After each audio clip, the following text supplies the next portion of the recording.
Welcome, everybody, to Wednesday I Night can't hear Race you. Chat Live. I'm joined by the Caution Flag of Racing Radio, Chris Creighton. Seems like he's having audio issues again. And joining us for a little bit, since Mr. CJ Sports, he'll be on a little later on. He's running a little late with the lawn mowing job he's taking care of. But we have Miss Sharon. She'll be joining us for a little bit till Mr. CJ pops through. And Chris comes back. Hopefully, Chris will hopefully be popping back through here. Kansas, what a race we got, especially the end. I mean, it wasn't, I don't think it was really heavy one driver dominant. There was a little bit of a mix. Reddick was in the mix. Hamlin was in the mix. Larson got into the mix. So I think it was basically three drivers that pretty much took off the show for the Cup race on Sunday. Obviously, the only cautions we got outside of the last one towards the end of the race were the stage caution. So everything was green flag racing. I mean, Tyler Reddick makes it 5 wins in the first 9 races. He's the 4th driver to do so. The other 3 to do that are Richard Petty in 1975, Cale Yarborough in 1977, and Dale Earnhardt in 1987. And here's the key factor. Still Those not 3 getting drivers I sound. mentioned, they've gone on to win the NASCAR Cup Series championship by winning the first 5 of 9 out of the 9 races of the season. Reddick, can he pull the quadruple for that factor? That remains the question. But it seems like, Kansas had a lot of Toyotas, but 2311 showed up like I had really expected. And we're gonna see what. How did that go in the background? There? Oh, it's an echo. Yeah, I can hear myself. Just can't get right, man. Just can't get right. Can you guys hear me now? It's still echo? I still got you. Okay. As long as you got us. But yeah, 2311. I mean, Reddick won, but Bubba was a contender. Corey Heim and Riley Herbst were mixing it in the top 15, top 20, the worst. Shocking for Herbst, but Heim, I'm not really surprised at this point. But yeah, Cody Ware brings out the late race yellow. That where Reddick and Hamlin were gonna, have a standoff. Instead of Bubba Wallace and Hamlin having a standoff, it was gonna be Reddick and Hamlin. Then Cody Ware spins out of turn 4, coming to the white flag, and overtime makes things changing out. But what are you guys saying of the Kansas race? Chris, if you can hear us, you can take off. Yeah, I mean, I'm concerned, of course. I think other people are as well, that we may have separated ourselves from what we thought was good racing at 1.5 mile speedways. It seems like over the last 6 months to 8 months of racing, we've kind of seen a difference in how these guys are racing these intermediate racetracks, and it's just they're not as close as what they were. But all in all, I mean, I don't think that necessarily graded the race as not being a good race. I think that there was still, passing going on. There was, battles for the lead, I guess, so to speak, even if it was through pit stops and whatnot. But, it's, I felt like the end probably brought more dramatic. It was more of a dramatic finish because of Cody Ware's spin. But outside of that, I mean, I don't know. Denny Hamlin going for 62 was a really big deal. He had the faster race car. What happened to Tyler Reddick there with, 3 laps to go before the Cody Ware spin? Those are all little things for 90% of the race, though, I felt like it was kind of boring. Yeah, It was just kind of they were saying with Reddick that they thought he ran out of fuel, but there was like a failure, or possible failure, or something malfunction. And according to Larry Mack, it's something to do with the fuel thing. There's like fuel that they save in like the reservoir, so like if they run out, they have like a little extra they can kick in. right. So I don't. So that might have been it. I don't really know, but I guess we won't really know. And whatever What up, failed Mama Bear? must have ended up working. What up, Mama Bear? So I don't want to Kyle Petty this, but it's definitely different racing than what we've seen the first several years with this car. I think that there's been a separation between the haves and the have-nots. Obviously, Toyota has something right now that nobody else has, and that's a really, really, really fast race car. And that's gonna bring some separation through the field. We've seen some different strategies though being played out at the end. Obviously, without the hiccup that Tyler Reddick had, would that have put Denny Hamlin in position to possibly take the win? We don't know, but obviously there was a caution, therefore after. So it kind of threw all of that out the window anyway. All the cars had to come in and pit. And Tyler Reddick, I mean, at what point in time do we start giving this kid credit? Everybody wants to be hung on some conspiracy theory that they're doing, that they won something in a lawsuit and now NASCAR just turns their blind eye. As a matter of fact, if you beat me in a lawsuit, I'm going to try to bury you afterwards, right? I'm going to find everything I can find to keep you from racing, right? I just don't understand the fan theories that NASCAR is allowing the Michael Jordan team to get away with something because they won something in a lawsuit. I think we're discrediting a kid who's coming into his own. I went back and looked at some stats. I shared to a couple of you guys. I know the Jimmy Johnson stats and the Tyler Reddick stats, and though they're not really anywhere in comparison to each other, the fact of it is it took Jimmy Johnson 3 or 4 years before he went on that 8 race escapade. And this is Tyler Reddick's moment. Kyle Larson had a moment, right? Wasn't that in 2020, 2021? I think it was, where he had his moment. He won several races during that uh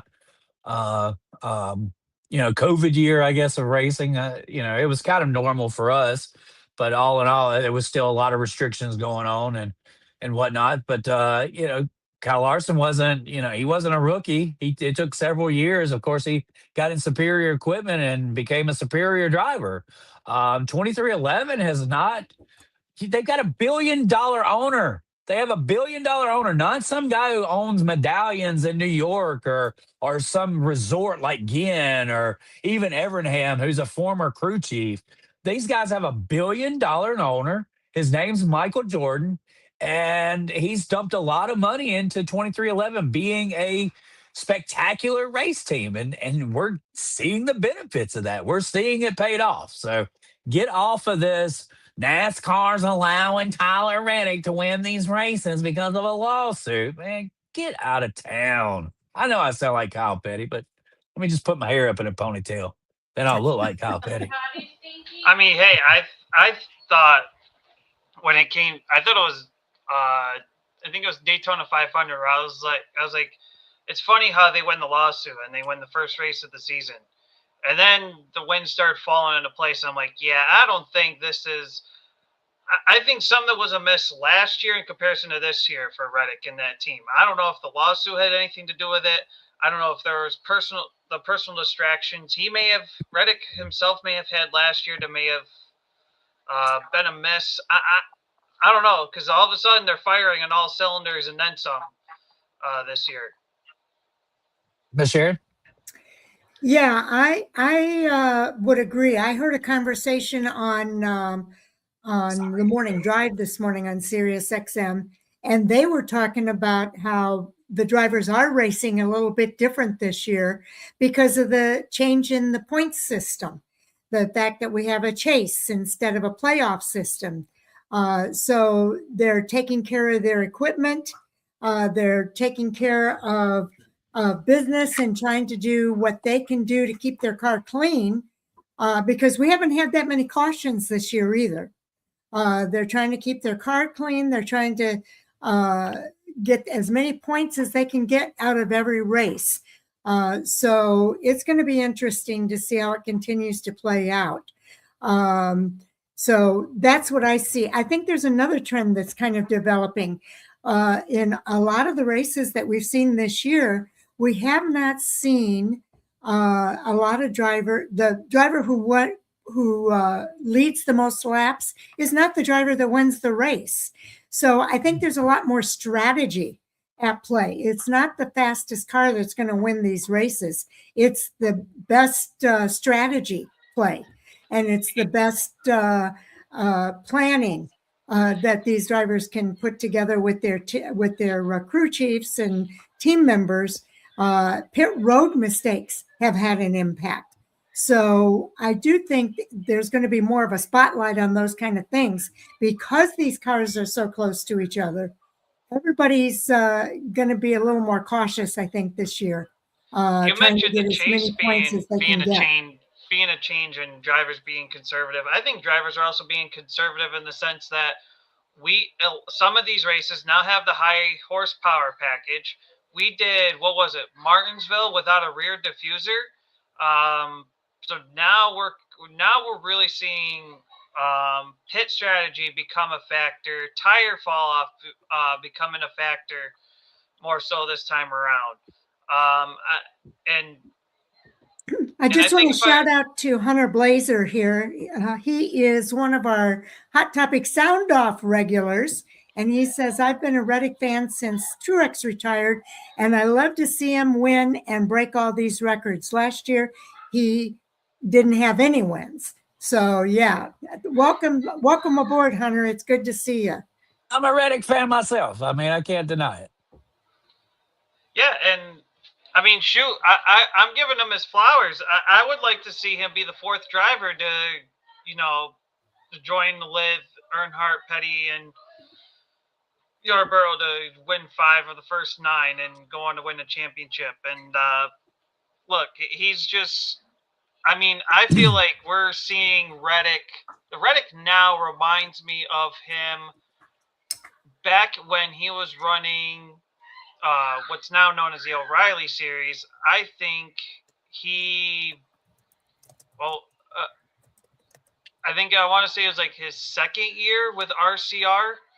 Where he won the championship or whatever, and where he just put a butt whooping on everybody, and it wasn't even a contest at some of these tracks that he was just putting a clinic on. Right.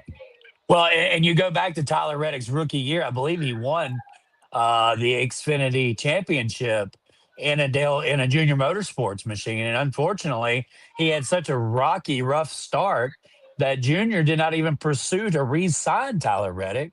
And that's why Reddick wound up over at RCR.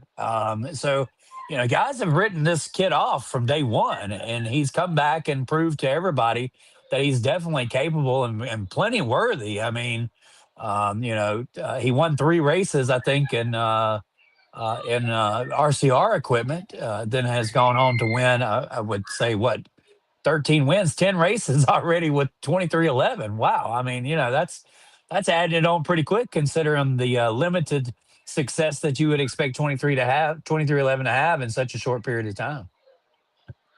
Yeah, I think it's what Reddick is doing is amazing, and I hope fans do appreciate what he's accomplishing this year.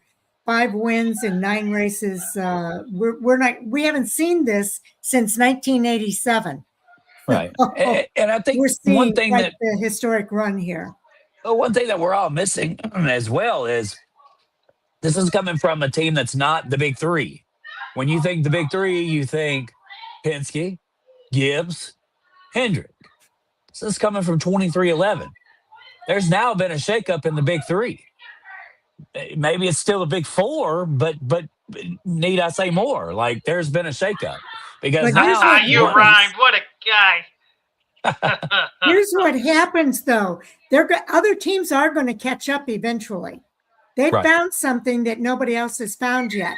But when they catch up, I say watch out for the second half of the season. I'm waiting for Hendrick to catch up, and I say that because I know Larson's been a contender, but if he goes this season without a win, as much of a contender as he's been to start some of these races, I'll be shocked. Yeah, it never will be. I know Chase. I know there will be a few races Chase will be up there, and I know Chase is usually. I don't know if he is so far this year, but last I checked he was. But I know last year and I think a couple of years prior to that, where consistency didn't matter so much in comparison to wins. But now this year we got consistency. Chase Elliott's been one of the most has been one of the most, if not the most consistent driver out of the Hendrick camp. So I'm waiting for that one. And of course, William Byron, I feel like he's having a slow year. So I don't know if this is like a Chevy thing. I don't know what's going on there, but is there anything wrong with Chevy, or is it just Toyota is killing it right now? Chevy has a new nose, and I think a lot of drivers are still adapting to that. Yeah, because last time Chevy did a change in their car, what was it, 2018 or 2019, I think it was, where they went from like the Monte Carlo to the Camaro, and they struggled with the Camaro, and then Chevy kind of did like a little tweak. Chevy and NASCAR did a tweak to the Camaro, and all of a sudden Chevys were dominating. So I mean, I'm looking at the points, and Chevy's 5th, 6th, and 7th, right? Those are Hendricks. Yeah, well, it's Chevy. Yeah, it's Kyle Larson, Chase Elliott, and William Byron all right there together, 5th, 6th, and 7th in the point system. So even though they may be lacking something, they're not that far off. It's just I think Toyota's been that much better, or at least Tyler Reddick has been that much better than the field. Now, Denny Hamlin has also been very playful in a couple of these races. He could have most definitely won. I think 2 out of the last 3 races that he was a contender in. So like twice now, I think in the last 5 races we've seen where Denny was closing in to win, and then something happened. So. Mama Bear says MJ said it himself. All their cars in top 15 was a great day for them. Hunter says, I hope 2311 gets Heim in Herp's car next year. He really needs to. He deserves to be racing talk about Heim here every week.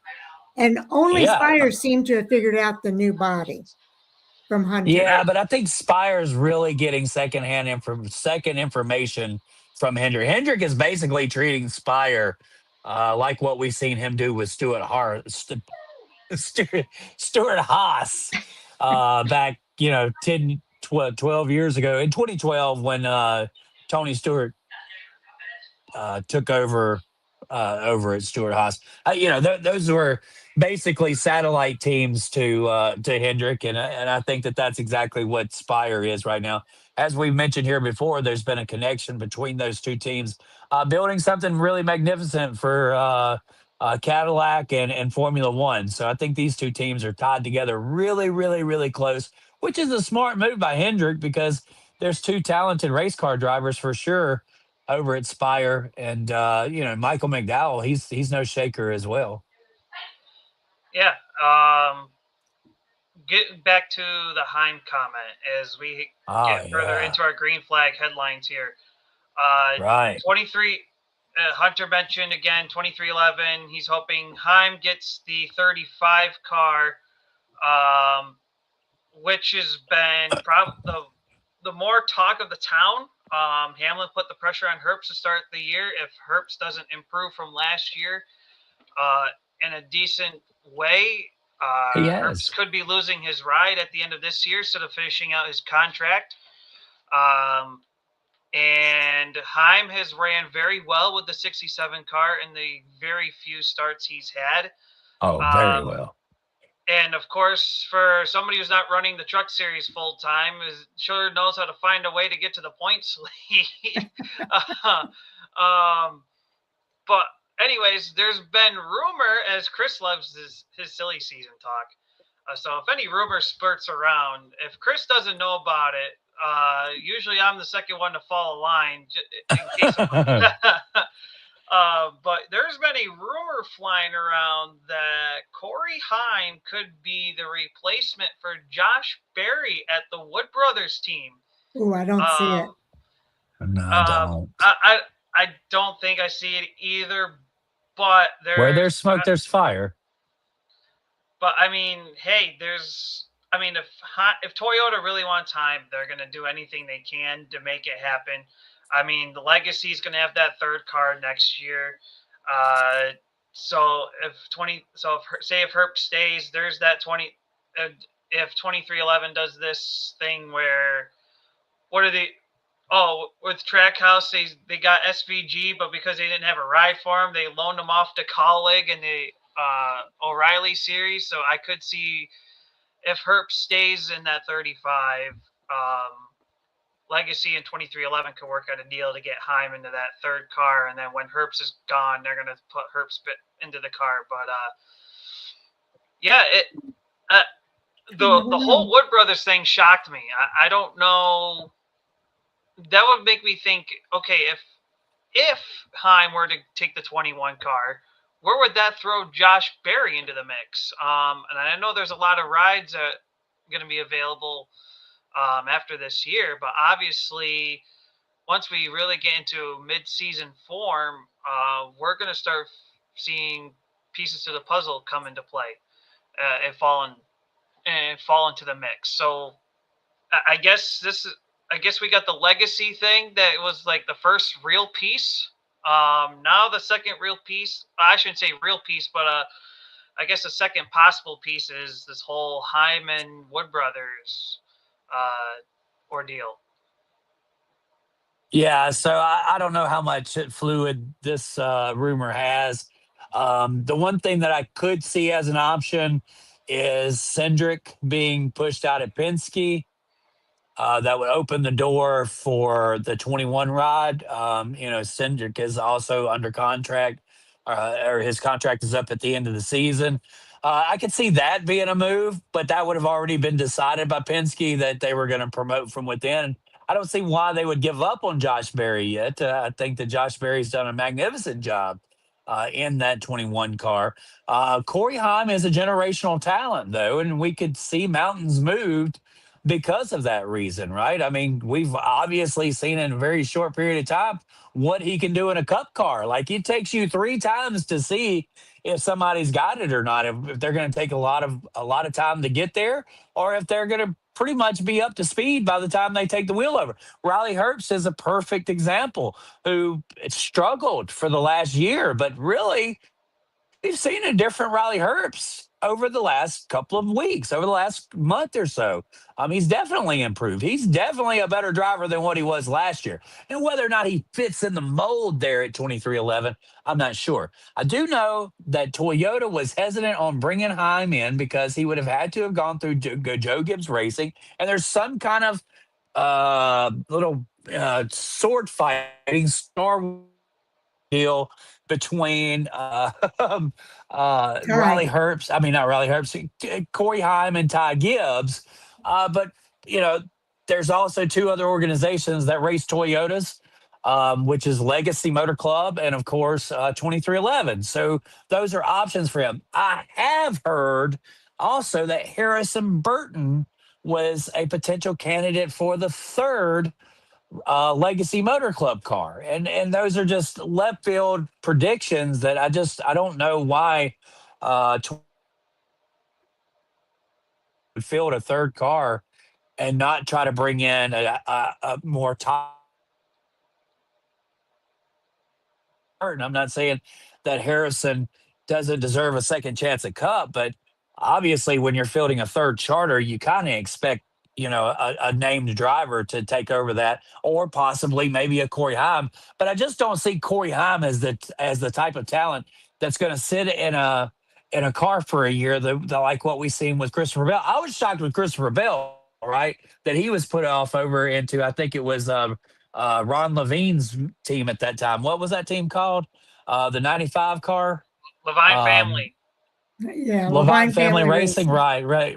Right. So you forget that Christopher Bell spent his rookie year over there in that car. So I'm not saying it can't happen, but the only thing that I can see is with Heim going to the 21, and that may be a good spot for him if Penske's opened up his wallet and says, "We want to make you the future of Ford," because of course, we've not racers retire from Penske Racing, other than I believe we would say Rusty Wallace, and even Rusty said that he felt like he was kind of rushed out at the end. So if this is a move coming from Penske to put Heim in the 21 car, then I would believe wholeheartedly that Josh Berry would be promoted to.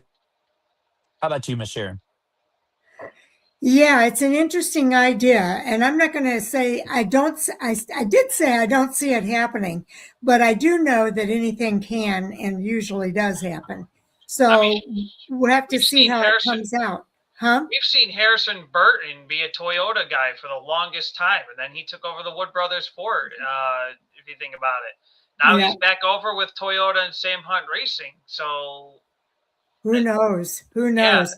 Mama Bear says, but who has more sponsorship to bring to the table? And that is an excellent point, because these teams need the money for their teams to continue to do well, especially with this next gen car. So I do think sponsorship is going to be a big part of this, and where some of these teams are going to be going. I could see. I thought Heim might go over to somebody as a holding spot, a placeholder, if you will, with Jamie Schweitzer is here from Lake Norman, North Carolina, another one of our guys from Hot Topic Sound Off. Hi, Jamie. It's good to have you back again. I thought maybe Corey Heim would be a placeholder at Legacy Motor Club and maybe help that organization by starting there and holding there until he's able to go to either 2311 or to, whatever team he's going to end up with. But who knows? I mean, there's so many different scenarios that could play out here. oh no, without a shadow of a doubt on that. And I mean, shoot, we've thrown in the. There's many different variables, but of course, we're only going to hear rumors until pieces start falling into place. We're only going to hear rumors what possible pieces could be moving, not moving. It's the fun of silly season. I was thinking Legacy's third charter may go to going to Sawalich. Oh. What? Oh. Jamie says, I was thinking Legacy's third charter might go to Sawalich. That's another thought. I mean, Yeah, we don't I think know. that's moving him too fast. It might be moving them too Well, fast. I mean, Harrison Burton was up to the Cup Series too fast, and look at where that got him. he's not racing for big teams now. That switch to this next gen car is not an easy transition for especially the younger drivers, I think. That's true. And we've got to think about that he's not under contract after next season. So Joe Gibbs got to make sure that they have the Denny Hamlin replacement soon.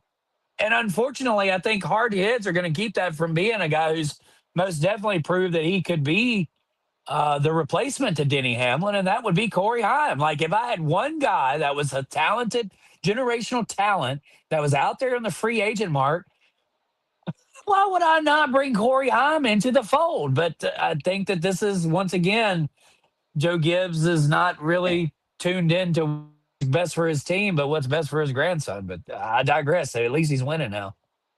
Ha, Hunter, you must know Chris very well with that comment. NASCAR still lets teams have a Ford driver limit. Heim would have been with 2311. NASCAR grandfathered Hendrick and Gibbs to keep their fourth drivers. And I'm still upset about it. Heim is the best choice. I agree with that. And Jamie also says that Sawalich has the money, and that's the big thing, the money. Yeah. Follow the Well, money. and I've heard that Sawallich could be a potential Denny Hamlin replacement. That seems to be who their Toyota's favoring to take over that ride. But let's go back to the 11 and in the inception. That I believe that team had two other drivers come through the fold there before they found a Denny Hamlin. I believe Jason Leffler was in that race car to begin with, and then Terry Labonte spent time in that race car, and neither one of those guys worked out. Then Denny Hamlin got into it, and all of a sudden, next thing you know, that car was fast because it was not. There was many problems with Leffler behind the wheel, and I don't remember Terry Labonte being very successful in it either. It's one of those that still catches you off guard when you see him in a FedEx uniform. That wow, that guy actually drove for Joe Gibbs. But I think at that time too, Terry Labonte was kind of starting to hit towards the end of his career and whatnot. Oh, so yeah, I'm But, wondering with Hunter's comment, it makes me wonder if NASCAR wouldn't consider the 4-driver limit at some point, especially with all the young talent that's coming up and no Yeah. space in the end. yeah, I just wish that they would. oh boy, We lost Chris Chris went dark. to the dark side. Oh, CJ's here. I'm going to bring CJ into the fold. I think. Yeah, here's CJ. And then I'm going to depart. It's been fun talking with you guys. And CJ, it's good to see you. All right, thank you, Sharon, for filling in. Mr. CJ, welcome aboard. Unfortunately, we lost Chris on the other side somehow, as you can tell. But had all intentions being here earlier, but a storm blew in, so instead of leaving all the equipment out and to get rained on, I had to hurry up and unload everything that I was going to unload after the show. But for those of you folks who are tuning into Race Share Live, you saw me and Chris, who are the regulars of Race Share Live. Sharon filled in for our other regular, Mr. CJ Sports of the 110 Nation. But we've talked about Kansas. We're kind of wrapping things up silly season wise, as we heard rumors of Corey Heim going to Wood Brothers in the 21, replacing Josh Berry. Is there rumor? Is there word of where Josh Berry is going to go? I saw that earlier today, but I didn't get to read the article. Is there talks of where Josh Berry is going to land? There's no rumor of where Berry would go, but we've thrown out Heim could take over the 35 if Herbst gets the boot before his contract expires at the end of this year, depending on performance. There's been Didn't I say that at the beginning of the season? This was the beginning of the end after the second race. Yeah, and I mean, there's also the talks of if Herbst stays, Heim could take the legacy car. There's also been talks of Harrison Burton taking over the third legacy car next year. Glad to see you joined us there, Chris. He looks a little frozen. Oh, maybe. He ain't hearing us. But there's been talks of maybe Penske bringing Berry up to replace Cindrix, and Cindrix on a contract year. But yeah, Cindric's not been performing that well either. So I mean, that's definitely a reasonable. I find it hilarious option. that I think, and I know Fox has covered this, and I know Fox don't like to cover much of anything outside of Kevin Harvick. I do know that Brad Keselowski and the 2-car have been competitive at a lot of racetracks. But ever since Brad's been out of the 2 and Cindric's been in, Cindric's been competitive at the wild card tracks. And we're talking like not only super speedways, but also like the weird oval tracks, like Gateway, for instance. That's another like wild card track to throw in there. I think there's one or two others that Penske's like really good at as an organization, but some of these other teams are like big time hit or miss.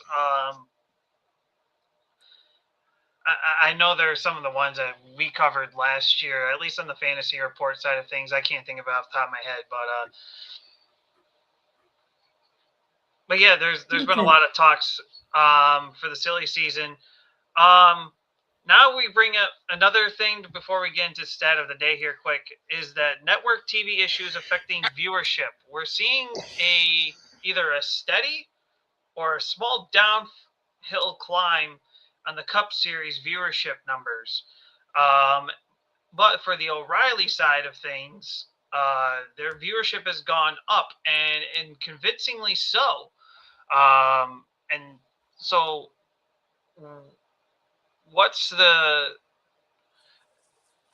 is it the racing product? Is it the media coverage? What do you think it could possibly be? And we've heard. I hear you, Chris. We've heard Chris enough for the time being. So why don't we get Mr. CJ aboard? In terms of TV viewership. I think that you're looking at a cup. He's got feedback. Yeah. I think you're looking at a couple of things. I think you're looking at the competition and the excitement of the new drivers. I think you also have the excitement of like your Cleetuses and your one-off that participate in some of these tracks. Also, your different tracks like the Rockingham, where they're running different tracks that people want to see and don't get to see in the Cup Series. I think it's a variety of things, plus the coverage. As long as they keep Jamie Little out of the damn booth, you know, it's much easier to watch, and especially when you have the drivers only coverage. I think that is probably one of the favorites. You get to see these drivers kind of be out of their elements and kind of be down to earth with things, and you also get an insight on things. Not only, you know, are they running the Cup Series, but they're also, a lot of these guys run their one-offs in the Xfinity Series or O'Reilly Series. And so they kind of know how the cars feel and know what they're talking about. They're not just shooting from the hip like we deal with Kevin Harvick and Clint Boyer. And it's not against them, but they ain't been in a car in a long time. Or when we had Gordon, Darrell Waltrip, and you had all these people in there trying to tell us best guess what's going on with these cars. They don't know. They've not been there. What you got these guys, your Ryan Blaney's and your Joey Logano's that are running some of these O'Reilly Series races and are in these cars, so they can firsthand tell you, you know, what's really going on versus trying to guess what's going on with some of these cars. But I think it's just a combination. You got some big names in there, your Butterbeans and your Cleetuses and, you know, just different things and different tracks. I think though all those is just kind of, and just the excitement of it all, and, you know, who is going to be that next big name. You know, we're kind of right now, unfortunately, and this is one thing that I do dislike about, and it's not against NASCAR. This is a one-off. We ain't seen this in a while. But I tell everybody that this is one of the reasons why I stopped being a Gordon fan. This is one of the reasons why I stopped being a Jimmy Johnson fan, is you don't want to see the same person win week after week after week. It's not like the NFL. I got 15 other games I could go watch. I don't have to watch one team win every single weekend. Even with my Buckeyes, and even when Alabama was actually good back in the day there, Chris, you know, there was 100 other college games to watch, but there's only one Cup Series race, and to watch Tyler Reddick win half the races already that they've even ran, it kind of gets repetitive, and people kind of get turned off by that. I don't know. I find it entertaining just to see where it's going to go. I guess just because it's Tyler Reddick and Michael Jordan doesn't bother me so much yet at this point, but it is one of the things that I detest when it happens. I remember Gordon won 11 races in 1 year, and that was kind of the beginning of the end for me pulling for Gordon. I don't want to see you win a third of the entire season, and at this pace, there's a good chance Reddick might win a third of the races this year. That 2311 team is on point, especially that 45 car. And guess what? All four cars finished in the top 15 this week. I tell you what, Hamlin and Jordan got this team dialed in. But I think those factors kind of factor all together of why, you know, you got so many eyes and the viewership on the O'Reilly series versus the rest of the series. So to answer Hunter's question here, how many So years I did would take Clint it that Boyer this run? question is about the ratings kind of falling off in the Yeah, let in me the. get this in for you before you I get your can't input hear here. for some reason. I can't hear Taz. Hello, Oh boy, no. can you But guys hear anyways, I me? I hear yeah, we you hear and you I hear fine. Taz. I don't hear Taz.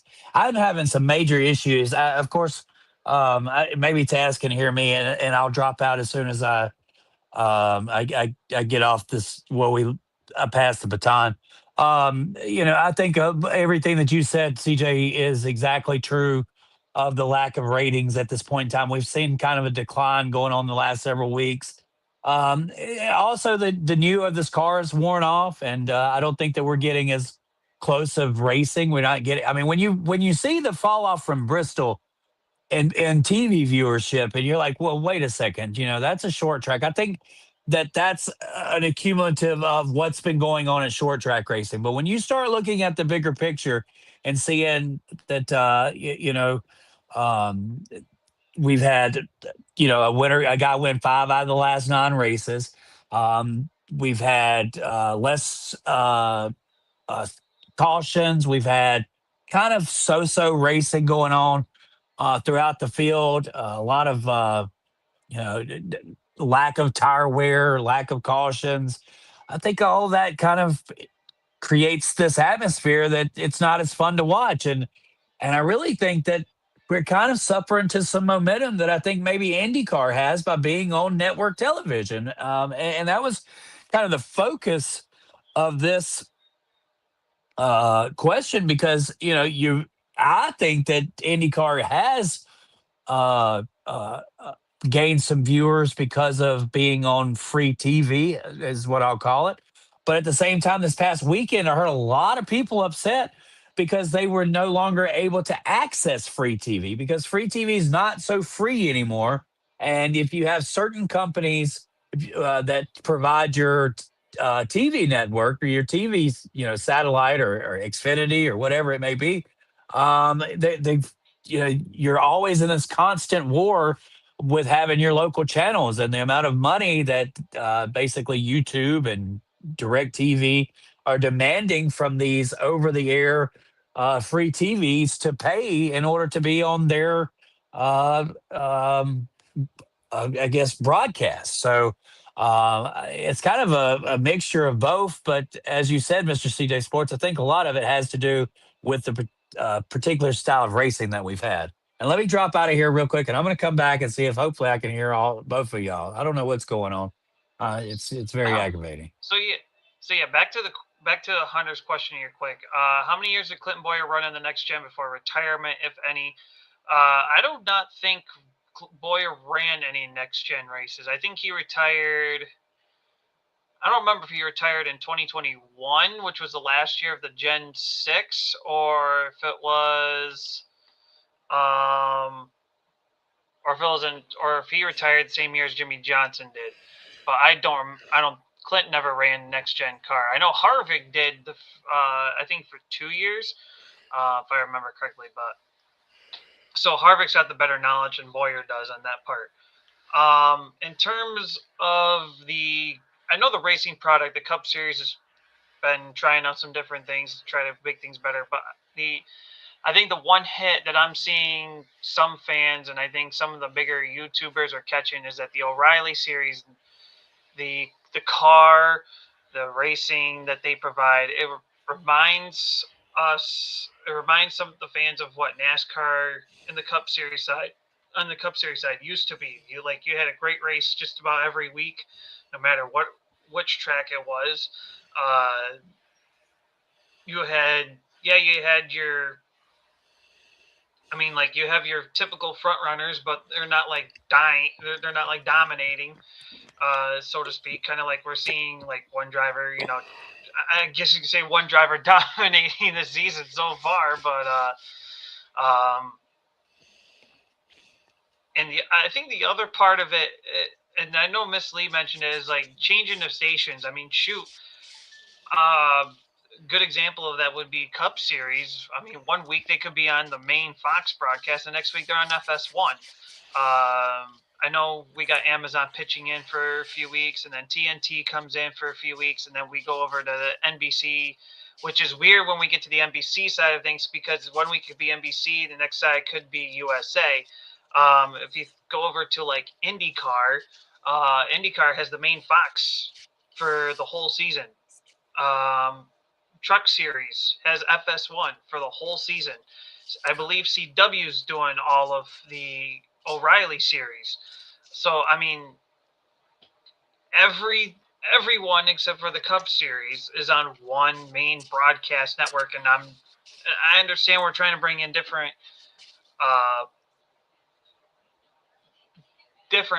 like broadcast networks and such, but the consistency is what's going to keep fans. And if you keep moving things all around, it's never going to make things any easier.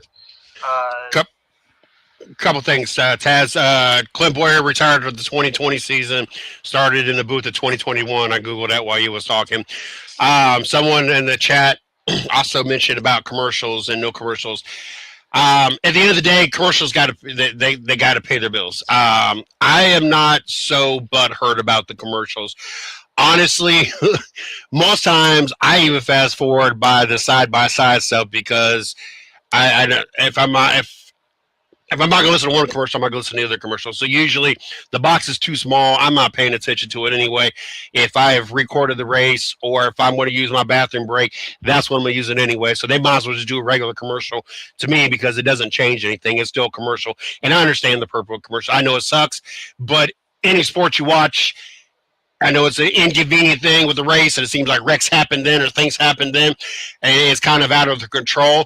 I think they should maybe do a little bit more worrying about coming back from commercial break early if there is a wreck, and then cut it short after that and go back to commercial and kind of just cut the commercial break short and then maybe make up for it. But the commercial part doesn't hurt my feelings. But I do agree. The different platforms, I didn't think about this when I was giving my things, the different platforms and have to pay for these different platforms. That's just like our oldest with the WWE. You got to have Peacock to watch one thing. You got to have Netflix to watch it on another. You got to have the ESPN Plus app to watch the pay-per-views. You're all over the place and got to pay for different platforms. Same thing with NASCAR. I think that's also contributed to it. Once upon a time, you just turned on regular basic cable or basic TV with rabbit ears and you could watch a race. Now you got to have 6 different platforms or one mega platform that I don't even know if it even exists to have the 6,000 things. I don't care if it's consistently on one thing or another. It still sucks because of the time we live in and the cost of living that even the CW, some people can't even afford that. I don't even know if CW is free. It might be free. It might be regular TV. I don't know. It is. Okay. I have YouTube TV, so I cringe every time it comes out, and I pay my $100 a month, but I also have the sports package with it, and I also got the Hallmark package for the wife on it, so I have some perks on there, so it does cost a little bit more for it. I love my Red Zone for the NFL. I just like being able to catch all the highlights and all the games at the same time, so I pay a little bit extra. But not everybody can afford that. Not everybody does, it's in their budget, and so I get it, and I think that's a big thing. I think NASCAR is doing a little bit too much, especially the Cup Series, for the budget of the everyday race fan. Yeah, I'd pay monthly fee for commercial-free premium NASCAR network and streaming service. I would too, and I think that's how we got here, because people said that. But somehow or another, we're paying for a service, and they're still giving us commercials. Why don't they just have the NASCAR channel? Let's pay for a NASCAR channel that is strictly like the old Speed TV, but it'd be strictly NASCAR, no commercials. You pay for that service, no commercials during the race. Have commercials any other time, I don't care, and during shows, but it'd be strictly a NASCAR channel. And NASCAR used to have that. I think it was like NASCAR Speed Zone or something like that. I think it was like funded through like DirecTV or something like that. Where, as Hunter mentioned, driver cam and audio. Like I think a lot of what they were doing then was like you got the in-car camera of just about every single driver, and you had the audio with it. I think you had some of the broadcasts from the main side of it, but they were kind of iffy about that because of, agreements with media rights and stuff like that. But yeah, I remember there used to be NASCAR having their own platform, kind of like the NFL Red Zone. So I would like to see NASCAR go back to that if that's even a thing. Either you just need to go to regular TV and be free for everybody, or you do a premium channel that you just pay you get on one platform or whatever platform, make it available on different platforms, YouTube TV, Direct TV, Dish Network, whatever networks everybody has, just make it available. That way they can just add that service to whatever they're paying for instead of having to add this service, this platform, that platform. Just simplify it. NASCAR is big enough, just like the NFL. You can, and the NFL's gotten to a point, it's gotten ridiculous. People are complaining about the NFL as well. It's not just a NASCAR thing, because the NFL is doing the exact same thing, where they're starting to put some of these games on paid channels that people do not have those and are not willing to pay another subscription for this or subscription for that to do it as well.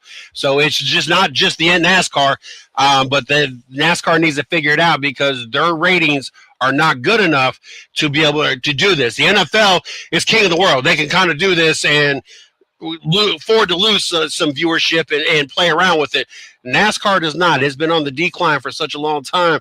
They don't have that option really to keep doing things to lose customers when they can simplify this.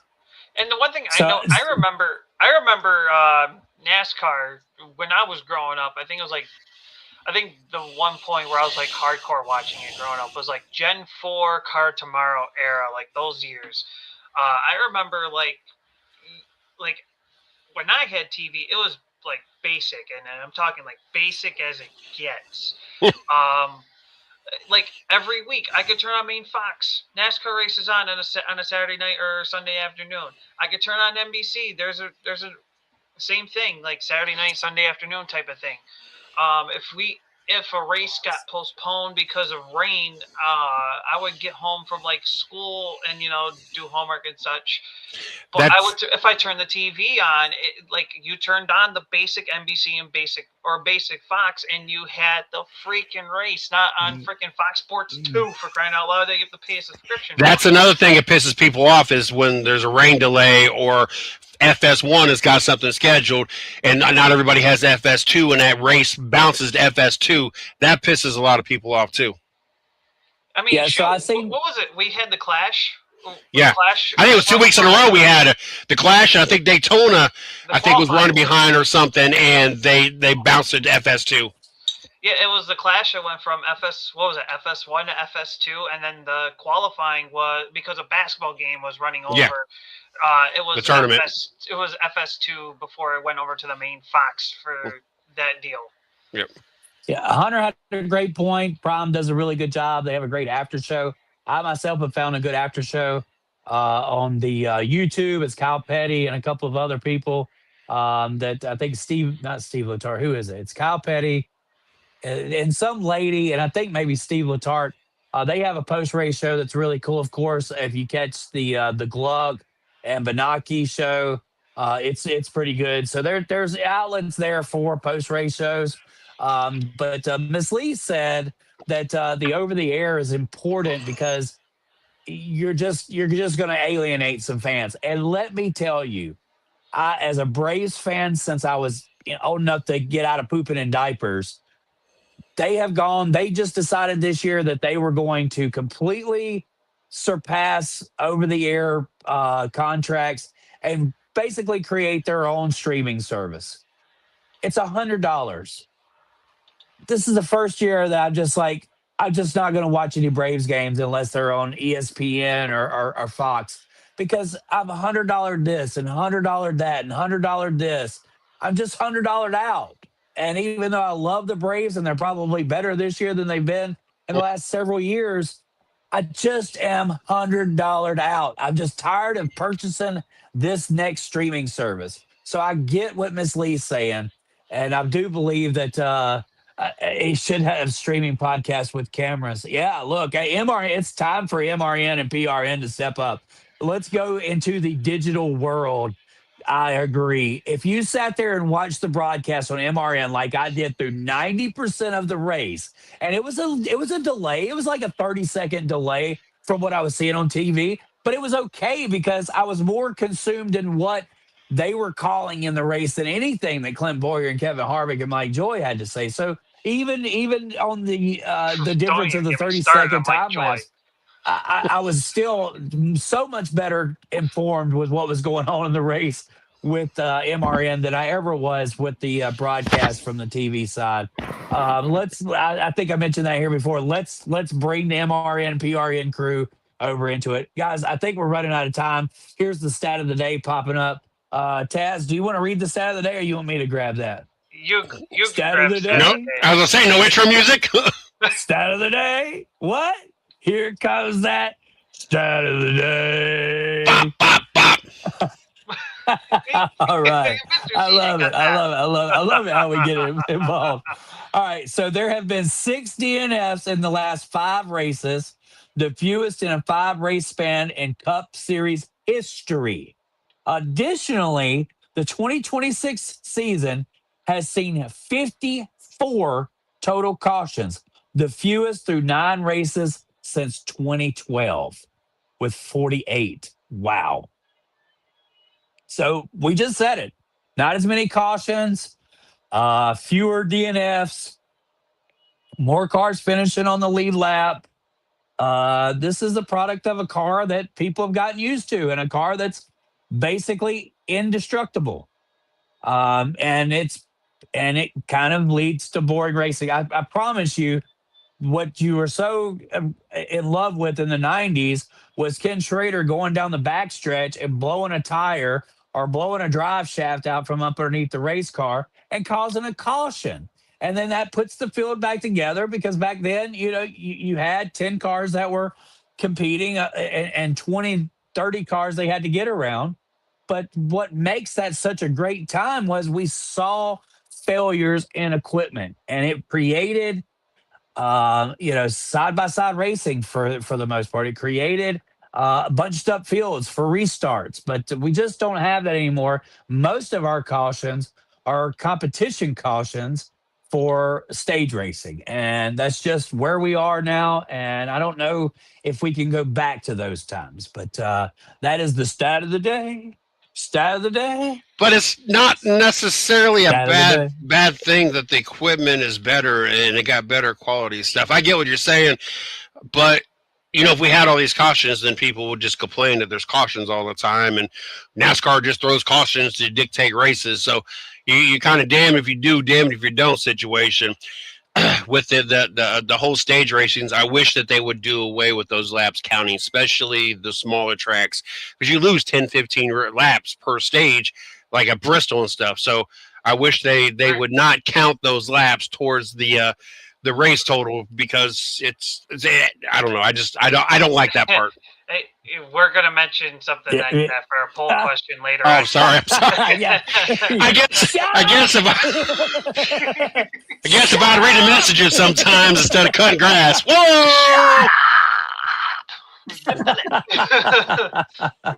All My right, bad. here's Miss Sharon. Read the script. Damn it, Tommy. Yes, I ate paint chips as a kid. Okay, and why am I here? Am I here to do the watch? Yes, this week's watch list. Okay, the watch list for this week starts with Mondays, 8:15 p.m. Central Time. Jamie Schweitzer and Hunter Blazer have been regulars there for a while, so we're real happy to see them here at Race Chat Live as well. Then on Tuesday, we actually did the interview on Wednesday this week. Sal sat down with Tanner Huddleston, brother to Trevor Huddleston, son of Tim Huddleston, and talk to him about his racing career. He's racing in the Cars Toro West this year. But the thing that's interesting about not Hunter, but Tanner, is that he also designs and puts together the trophies that are handed out in Victory Lane. So he talks a little bit about how he got started with that as well. And then Jay and I have been doing the previews. Those will come out between Thursday and Friday. And I'm not going to be around on Friday. So Taz is putting together the fantasy report that we will put out on our fanforracing.com website this week. So watch for that coming out on sometime on Friday. So we really appreciate everybody, and we hope you tune in for all of our shows. All right, thank you, Miss Sharon, for popping through with our watch list for the week. Yeah, I popped in a little comment there for Jamie saying, "Mom's here, you're in trouble." If you, I know you're used to Miss Sharon, and we very greatly appreciate her having us come aboard and using her platforms to do our show and stuff like that. But the history of the 110 Nation and Race Chat Live is that Miss Lee Reed, she usually sits in the background, and she usually kind of chats with us as we go through our live shows. To kind of give a quick backstory, Miss Lee's been around with Mr. Mama Bear since the very beginning, and we call her the Mama Bear for a reason, because us three guys know she likes to call us boys for typical reason. If us three mess up, we are TROUBLE big time. Yes. So yes, honey. She will put the fire on our booties. But she lets us know where we be messing up at and what we need to do, what we need to work harder at. She takes the wipe and does this. Oh no! Clean that mouth up, boy. No. She takes what Tyler Reddick's been doing to the Cup Series field this year. Takes the belt off and starts whipping us. You know. Lord, unfortunately for me, she's within arm reach distance of a backslap from me, so I really had to behave myself because I'm in her neck of the woods about every other week. Awesome. That's cool. All right. Well, we reached to the second hour of the show. We survived. We are now getting into our wonderful topic of Under the Hood, as we talk about the controversy and deep dive discussion of some of the topics that are going on through the week. First off to list is ESPN's own Stephen A. Smith, claiming NASCAR drivers are not athletes. Front Row Motorsports responds by actually sending a DM to Stephen A. Smith directly. I know Chris had it here. Right here it is. And I quote, "Stephen A., what's going on, my man? We heard that absolutely preposterous take of yours claiming NASCAR drivers are not athletes. And quite frankly, we were stunned. So here's what we're going to do. We're inviting you to step out of that studio, come down here, and hop in for a ride along with one of our 3 Cup Series drivers. Then you can tell the world how not athletic it feels going 180 miles per hour, pulling G-forces and fighting that wheel for 3 straight hours. We'll be waiting." All right. So, yeah. Stephen A. Smith, I'm not too huge on him, to be fair. So, the fact that he's throwing shade on NASCAR drivers, well, I don't care anyway. I didn't really like the guy much anyway, so. I'm not a big fan of his either. I could imagine sitting in a car, we'll say a minimum of 3 hours. Some of these races drag out longer than this. And in the heat they got to sit in, you're talking very little, any kind of breeze coming through those. And then let's talk about the dog days of the summer. Let's talk about your races that used to run in the 4th of July weekend or the 4th of July week in Daytona. And then you throw the heat of the car, the blacktop, and everything else on. You're talking 120, 130 degrees with a fire suit on, everything. I'm also the same person, though, that says that even though WWE is not real, those are athletes as well. Like the training and the physicality that they go through in the match to prepare and everything else. So, I mean, you say what you want to say about NASCAR drivers. Any sport that you sit there and look at, you're going to have your frumpy, out of shape guys that are football players, basketball players. I mean, look at Big Baby Davis at Celtic. He was a big, pudgy, fat guy that ran up and down the court. Really no different than Tony Stewart or, some of these other drivers we've seen. I would love to see Stephen A. Smith sit in a car for 4 or 5 hours at a legitimate speed and in a legitimate condition to see if he reevaluates. Not let's do 10 hot laps, let's not do 20 hot laps. Let's spend a good hour in the sunny heat in Darlington or Charlotte or Daytona or Miami, when you're in that heat, in that fire suit, underneath behind that hot engine and everything else, and let's see if you still say the same thing, turning those G's. Right. Was David Wells an athlete? Was David Wells an athlete? Do you remember David Wells threw a no-hitter one time? He wasn't an athlete. He was a pitcher for the Yankees. Can you guys hear me? Yeah. We hear you. Okay. All right. So was Greg Maddux an athlete? Was Tom Brady even an athlete, right?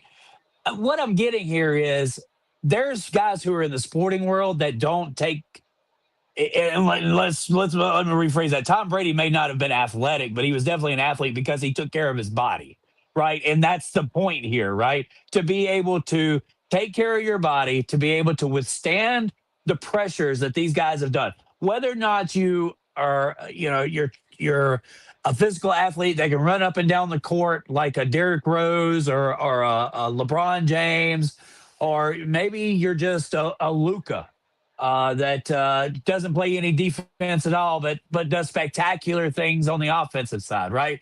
I mean, you just have that. Stephen A. Smith knows nothing about NASCAR. So I don't know if he was just trying to garner some attention because he doesn't have a real take when it comes to what he believes NASCAR is. He also said golfers weren't. And we know for a fact that Tiger Woods was just as good of an athlete as he was a golf player, right? Because he practiced his game. He what? I've been We don't want Tiger Woods driving nothing, though.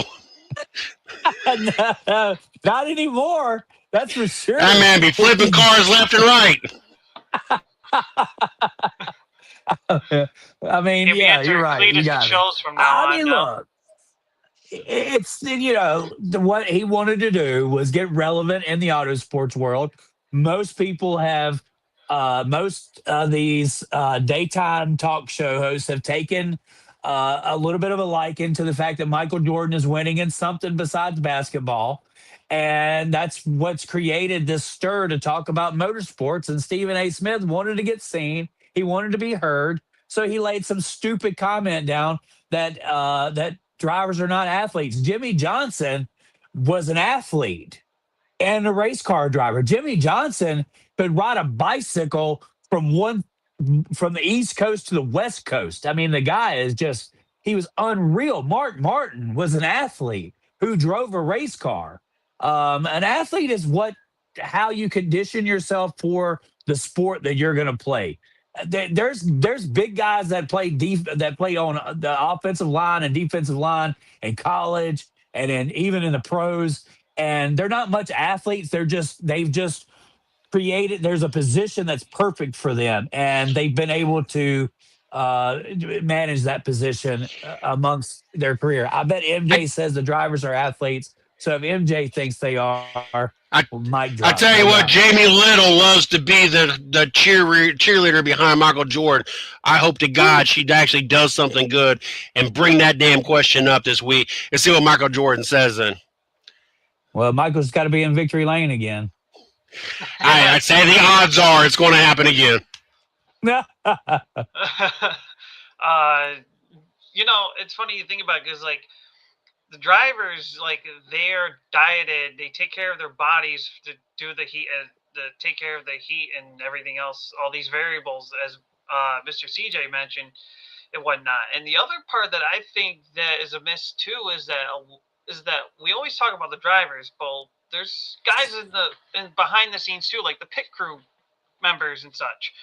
A lot of those pit crew members used to be college like football stars, or they played some sort of college sport that just didn't work out for them, and now they're working in NASCAR for a race team. I mean, they're athletes too, just as much. I mean, they may not be in a race car, but they are also sweating in whatever heat they get. Those tires ain't light. And carrying the tires, the fuel tank as well, the jack as well. So I mean, there's a lot of NASCAR. There's just a lot of athletes, and it doesn't have to be just driving the car. Like the teams you see, the pit crews you see, those are real legit athletes. I think there's a few teams that they've kind of did like a meet the pit crew sort of thing each week, and there's quite a few of them that used to be freaking big time offensive linemen or defensive linemen. Now they're pit crew guys. Yeah, the day and age of bringing your shot guy to the racetrack to hold the gas can, those days are over. These guys are trained professionals. 90% of the pit crew members are former athletes from professional sports or at least college sports. And there's even a few like Nikes who used to work for Joe Gibbs, and he was just he was very young, went to pit school, and got picked up by Joe Gibbs and spent I think 11 seasons as Denny Hamlin's right front tire changer. So there's guys that have practiced their craft and have been able to make careers out of it. And as we said, I believe it's just Stephen A. Smith trying to get some likes and a little bit of talk about here in the motorsports world. He's irrelevant in the motorsports world, and that probably makes him feel kind of lonely. Well, speaking of irrelevant, we're going to get to the next topic of under the hood controversy. Sorry, Mr. CJ, we're going to take a bone here. Kyle Busch talks back about Denny Hamlin's comment saying that Kyle Busch is washed up, ain't any good anymore. Kyle mentions that after his win at Gateway in 2023, NASCAR kind of slapped a hand and said, "You can't do these gray area things." They're basically saying you are illegal, but you're pushing the illegal button. And Kyle Busch and his team at that point, when they were winning, were, hitting the gray areas. NASCAR was kind of missing. And it kind of led into like Kyle Busch taking a hit on Denny Hamlin, saying, not washed, or how about you come drive this car, see how you feel about it. And Hamlin kind of throws a comment back of, I just host a podcast and answer the questions that come at me for the topics. And I know Hamlin mentioned that Sunday in the pre-race, he mentioned that there was a fine line that was kind of hard that he was trying to walk a fine line with it. Obviously, he has to be true and honest when it comes to, answering the questions and hosting the podcast, because, fans are looking for the honesty in the opinions, but he didn't really want to, bash down on Kyle Busch or whatever. And Hamlin mentions that he kind of, not put so much on Kyle Busch, but also RCR and the team as well. So he kind of spread the, some of the negativity on that side of things. Is Hamlin on the right side of this? Did Busch kind of come at it the wrong, different direction? Or how do we feel? Yeah, I think Denny, basically, I felt like somebody called Kyle and said, "Hey, Kyle, Denny's talking crap about you on his podcast." and without Kyle really researching what Denny was talking about and how he was basically how the question was presented to him, created a reaction. And of course, one driver doesn't want another driver talking about their personal performance. But Denny Hamlin took this job to be a podcaster. He named his show Actions Detrimental. He understood from word go that he was going to say things that some people didn't understand or some people didn't like. And that's just the position that he had to take when he became a podcaster. I don't think that he was wrong on much of anything. And I think it's easy to think that maybe we've already seen the best days of Kyle Busch. A lot of times drivers don't come back. Jimmy Johnson won 7 championships. He never come back after that wreck in Pocono in 2017. It was just like a light switch turned off and he was done. He was over with. We hope Kyle Busch is not over with. But for Kyle to start, pulling things and trying to say, NASCAR basically slapped the hands of RCR, which kept him from winning anymore. You just kind of wonder, are the excuses going to be piled on? And then for Kyle to go out as far as to say that he would, use his car as a weapon to, keep Denny Hamlin from talking trash. That's typical old Kyle Busch, and I think we need some more of that. So I'm not gonna damn him for that. I'm gonna say I want to see some of that. I want to see Kyle Busch not just saying something, but reacting to it. Look, we need a good rival right now, and I think Kyle Busch is headed back to a decent team. I think next year he's not going to be with RCR. He's going to be with a second-tier Hendrick team over at Spire, and I hope that that's what happens. If not, and he somehow winds up at maybe 23-11, so be it. But we should all agree here that the Kyle Busch, Richard Childress reign should be over with. It should be done. Like, if I'm Kyle Busch, I would rather retire than to come back to RCR. And that's something that I think somebody's just said here that Kyle should, Miss Lee said Kyle Busch needs to retire and focus on Brixton's career. I missed the first part of that, but look, that's my take on it. And this is a reoccurring subject, but I felt like to put it into the show is just continuing to say that, hey, we know that Kyle Busch has a lot of issues going on, but yeah, and yeah. If I'm Kyle Busch, I'm just saying count the rings, and that was how the whole Michael Jordan debate goes. Was count the rings. There, Denny Hamlin, Kyle Busch. Yeah, that's more than Denny Hamlin's got.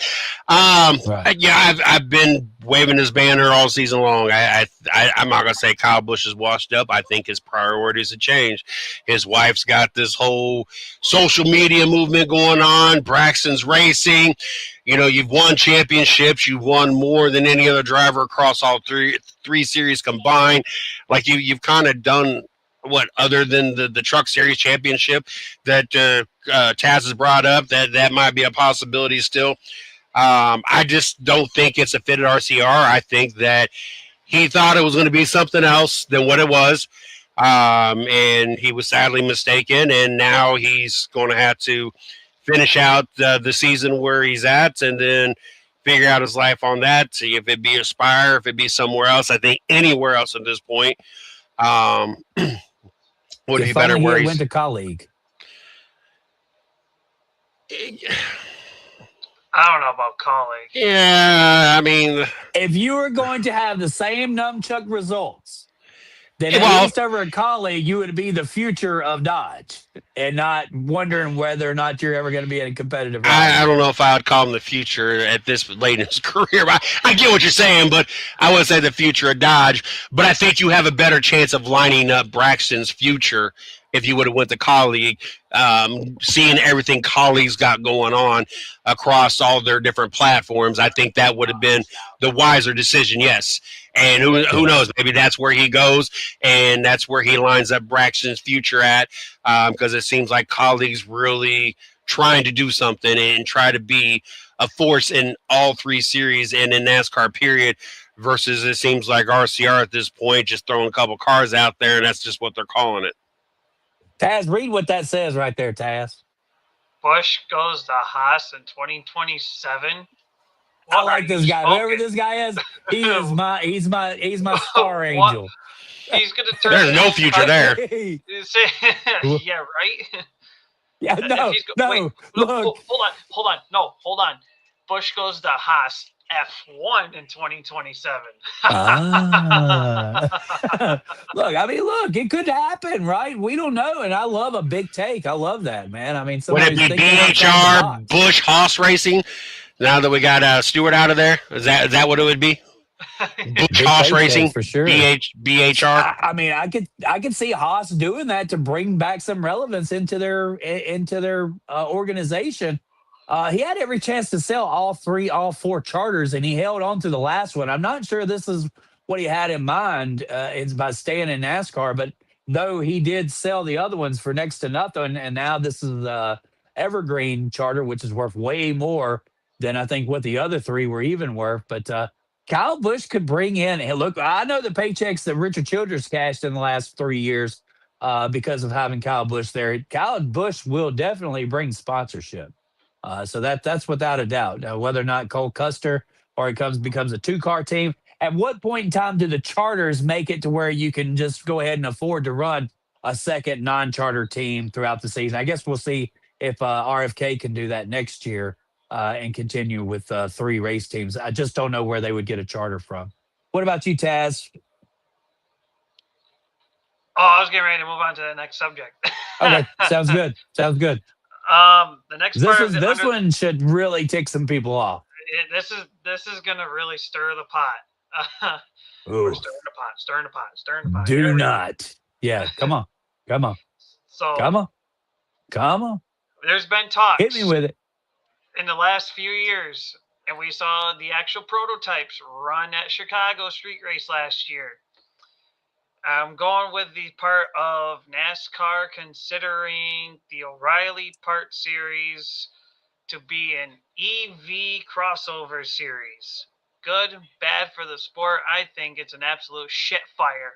Why the freaking hell are we doing this crap? Why? If you want to do an electric series, do a separate thing. Don't touch the O'Reilly series. It's beautiful. Chef's kiss. Mwah. So don't touch it. Don't touch it. What? NASCAR, stop being stupid. Don't fix what's not broken. Who is this guy? Get him out of there. He's this. I mean, it makes no sense to take what that has been a traditional series for all this time. Look, like you said, Taz, throw a 10 race, 12 race EV series. That's fine, but don't take away the one good racing that we have left. Right? I think a lot of us, when NASCAR went to this new car and all, we found a different appreciation for the Busch series, for the O'Reilly Racing Part series.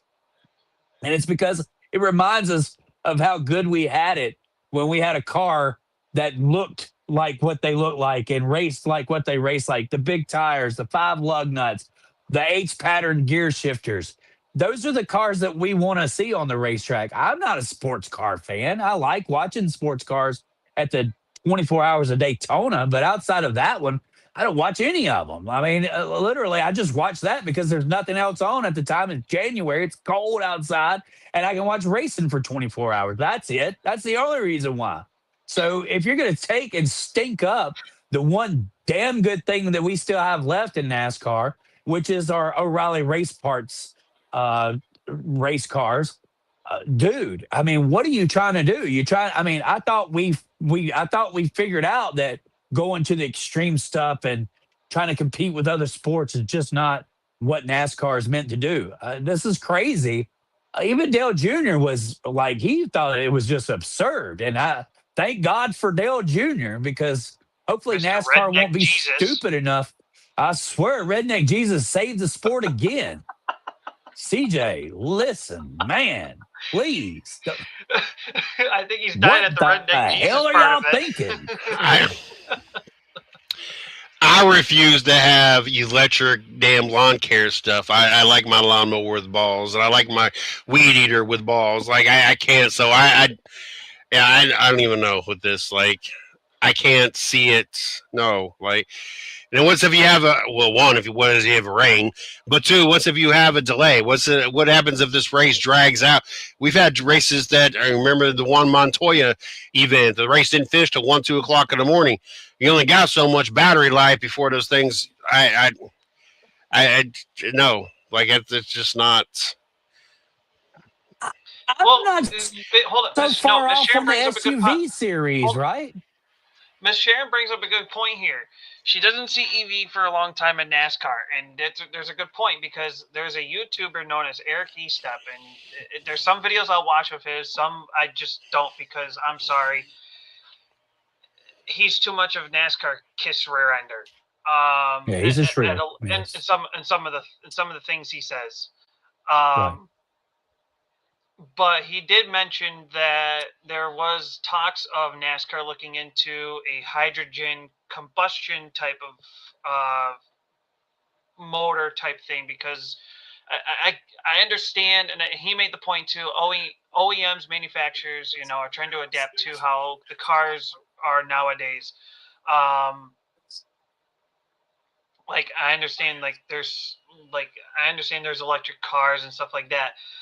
That's why NASCAR's kind of looking into that. But he brought up the whole part of how the U.S. and electric car sales have gone in a decreasing manner versus going to I think if you go over to like Europe or whatever, they like shockingly increase in the sales department for electric vehicles. But there's been a talks of a hydrogen combustion engine or something like that. So now it's a mix of. So now it's kind of like, why would you consider having an electric series if you're going to look into doing a hydrogen combustion part of that?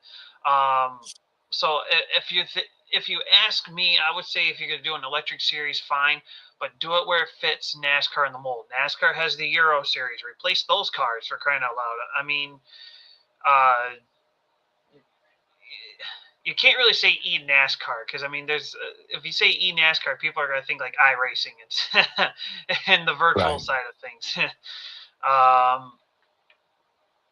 But I think that look, I've said it before. I know I have with Race Chat Live. It may not be here on the Fan for Racing, but I know I've said it before. If NASCAR wants to do an electric series, you're gonna have to look at.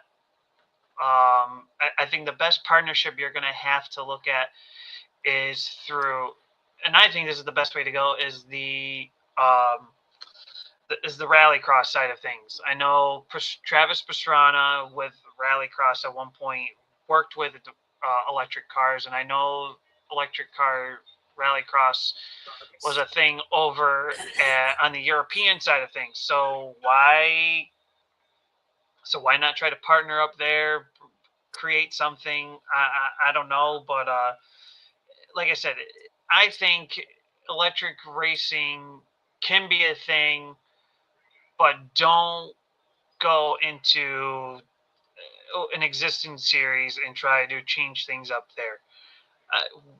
What we have at the moment is, I mean, the truck series is starting to get better. It's not so much of a wreck fest now as it used to be in the last couple of years. O'Reilly series is literally chef's kiss of how it is. And the Cub series, yeah, it's still a work in progress, sadly, but at least we're kind of making slow progression in the right direction. So this, as you said, Chris, whoever this guy is, I think the EV, SUV, whatever series needs to step into the O'Reilly series, needs to go. Obviously, he's on some sort of high and then some to think this, but it just needs to go. Right. ARCA would make most sense, not starting another new series and add a little audience, maybe boosted with that move in the future.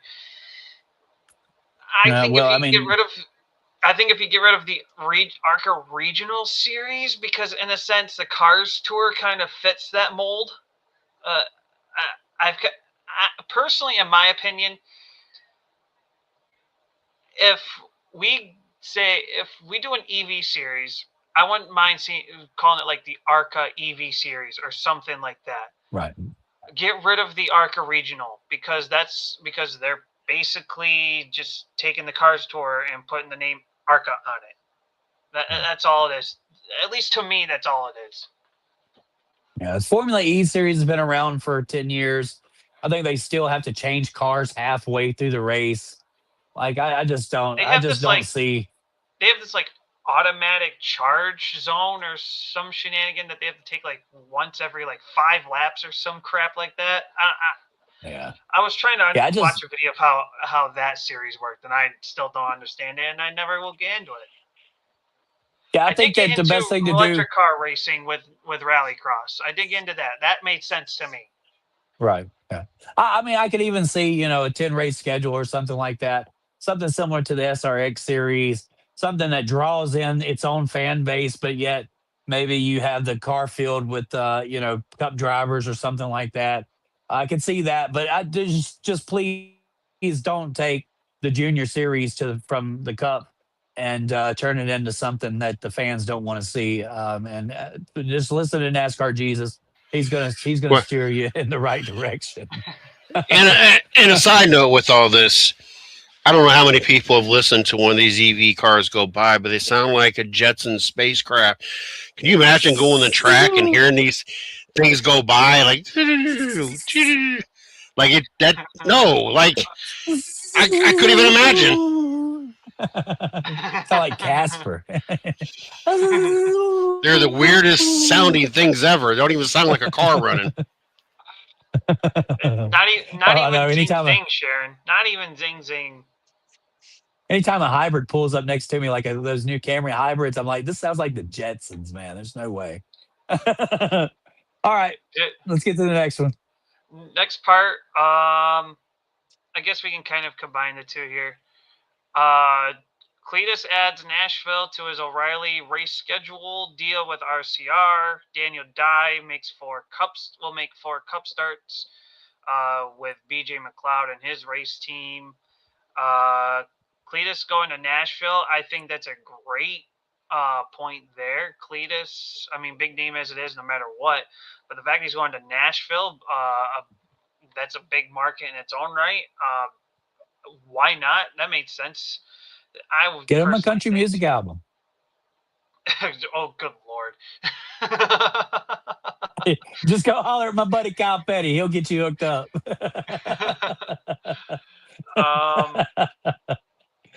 And then Daniel Dye, which we know was indefinitely suspended for his comments, which we hit upon a few weeks ago, now reinstated by NASCAR, but no longer with Colleague. Made his return to racing through the ARCA series this past weekend. And then he also landed himself 4 races in the Cup Series with BJ McLeod's ride. Any takeaways from that? Well, yeah, they said Dye was going to be the next Larson, and he just proved it. Look at him. Got a 4-race deal up in the Cup Series. He's going to win 3 of them. We know that. It ain't a doubt in my mind. Daniel Dye, D-Y-E, to the front.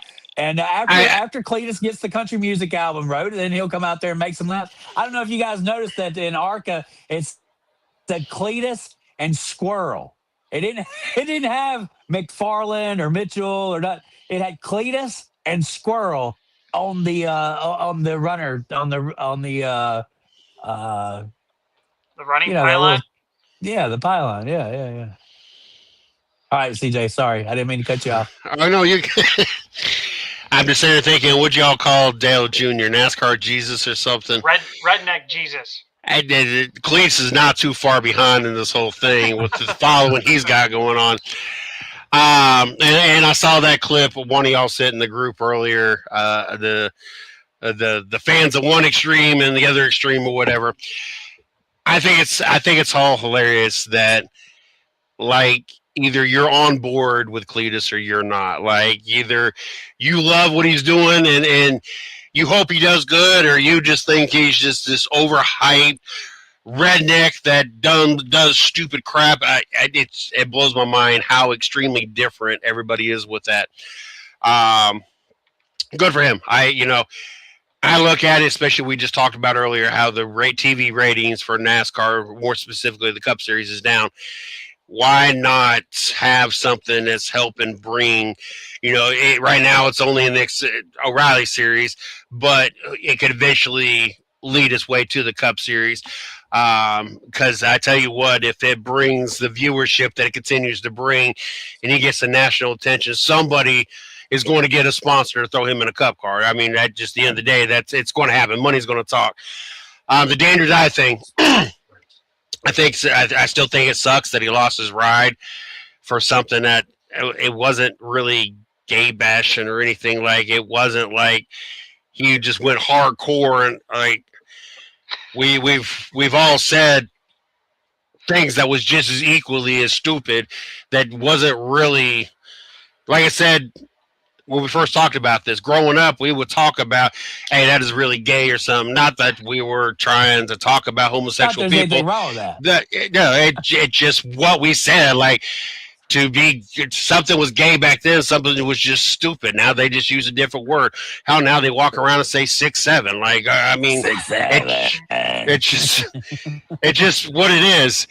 I'm glad to see that he's getting an opportunity. And no offense to BJ McLeod, we've had him on the show multiple times. I've seen him at the track. Real good guy, real fun interview. Health nut, his wife. I remember she used to pre-back meals, and they were on this whole health kick and everything else. It just sucks that that's the opportunity you get in the Cup Series. Like, you're going to be lucky to finish on the lead lap. So it is very unfortunate. That is the opportunity he's going to have to take to kind of maybe redeem himself somehow, some way, and get a more legitimate ride. Yeah. Sponsors are not having it. I think Lee Reed said that, what did she say? She said something about, oh, heck, my brain just went blank. I know we're pushing on time as well there, Taz. Cleetus brings interest to the sport, period. Yeah, and those eyes are good. Like, that's what we need. Personality we need eyes. that racing has been missing for a while. Hocevar kind of has it. Gregson kind of had it. Yep. All right, so we're pressed on time. Let's go ahead and get into the standout shout-outs and shout-downs, Taz. Yeah, here we go. Standout, shout-out, shout-down. 3 names that stood out amongst the rest of the previous week. Us, we have our own, and we'll be able to, we can very briefly discuss it for what they are. For my standout, I think my standout this week, gonna go to, I think Taylor Gray deserves a standout this week. I know he's always been like a front runner, but I kind of feel like my standout in shout out or in the O'Reilly series. Standout, I feel like Taylor Gray. I think he's true potential. I know he's not the most favorited to win each week, but I always feel like he's always that like top contender, like that silent underdog, or not underdog, but silent, the silent guy who comes at the silent assassin. That's the word I'm looking for. Right. He comes at you when you least expect it. My shout out is going to be to Sheldon Creed for taking the Dash for Cash winnings. I know he got his first cup win. Jesus Louise. I don't know what world I'm living in now.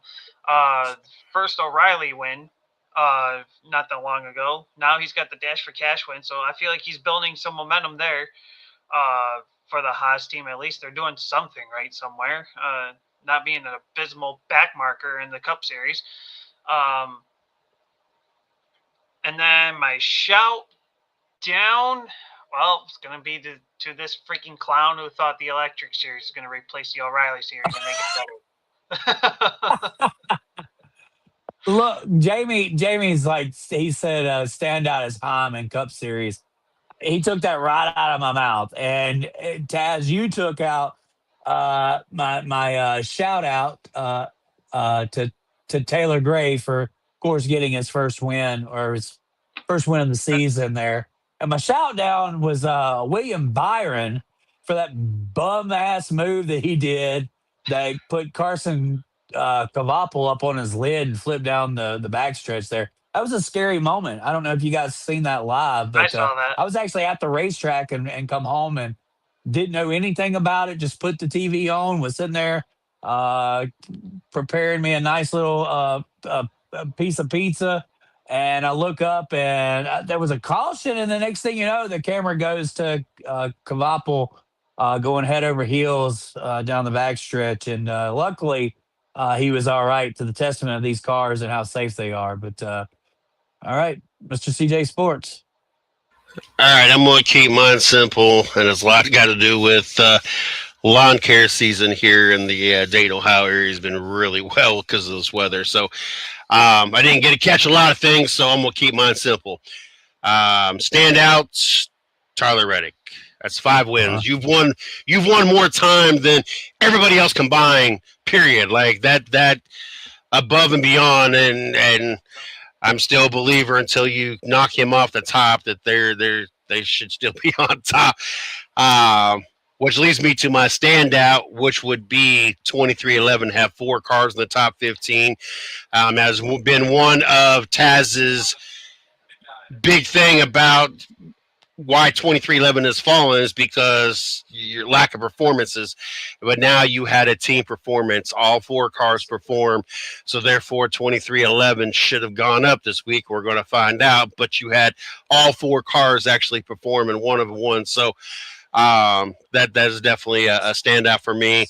And I told you guys until he gives me a reason to not have a shout down to him, Kyle Busch, like, you finished 35th. Like, being a rowdy fan, you don't know how hard it is to not want to jump ship and lose it's rough. Like, Yeah. The only other time I've gone this long without winning a race was when I was a Danica fan. Go ahead, pop. Oh, Lord.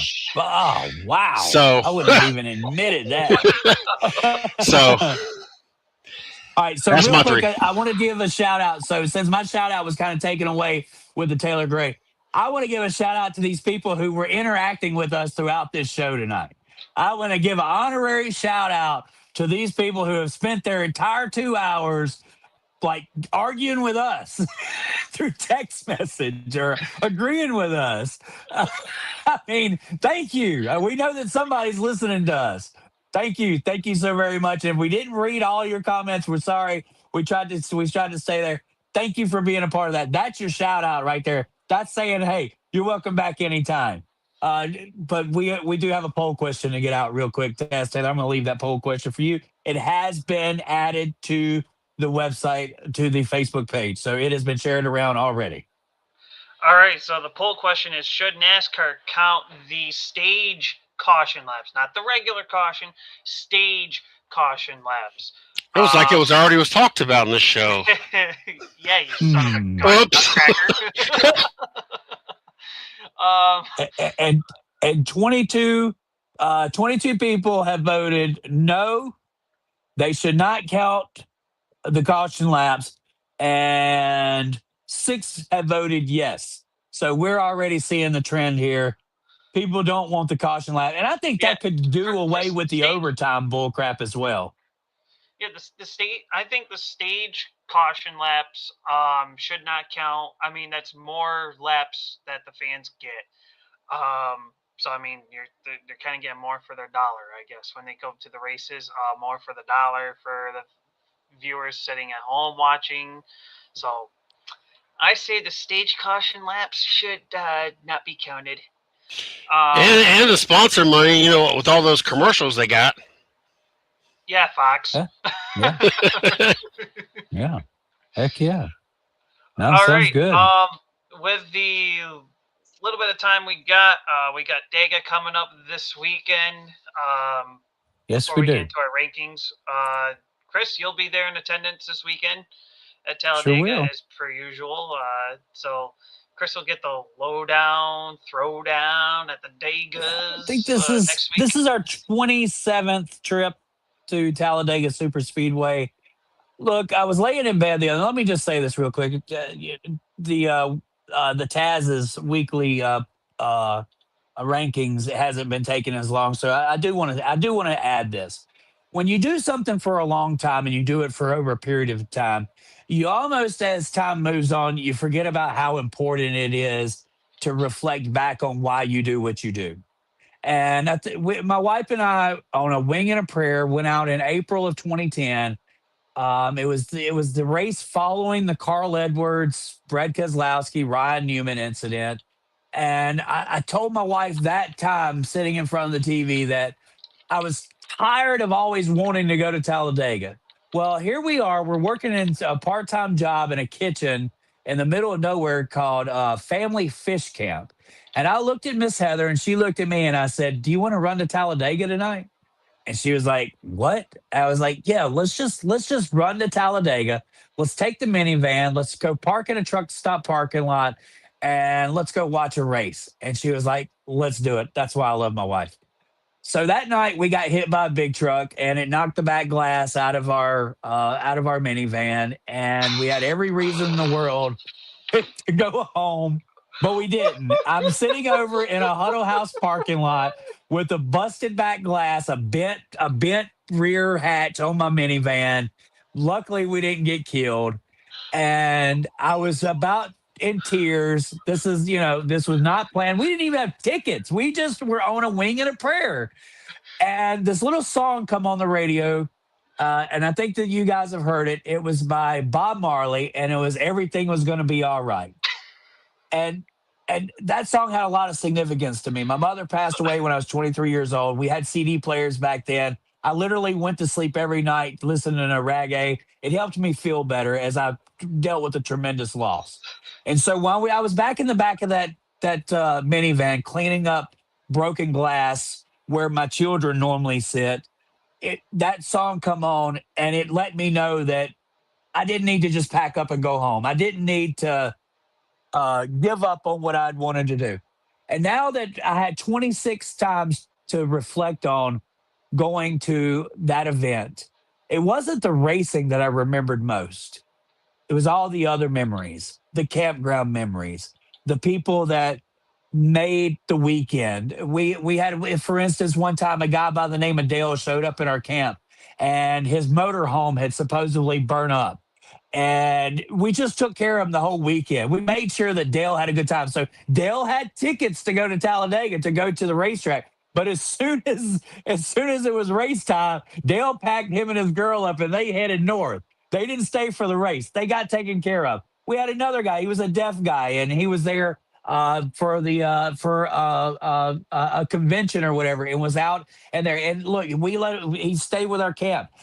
All of those memories is the reason why we get up every year and we go down to that big racetrack and enjoy each other's company. If you ever get the chance to do something and do it over and over again, just don't ever forget the real reason why you go. And I had that to reflect on. But yes, Talladega's coming up. We love going to Talladega. We've been so many times, but it's not something that I want to watch on TV. It's definitely something I want to be a part of. October, we don't do all the camping and stuff. We just kind of go down there on race day and watch the big race. But the April race is always really dear to us because we make it a family event.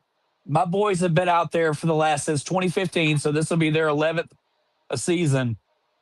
And they've grown up there. And we've got so many memories over the years that are made right there in that campground. Like I said, there's only a few racing memories that I have of the actual races, but I promise you, I have a million memories of times that were made right there in that campground, enjoying our family and enjoying the people around us. That's what makes NASCAR so special.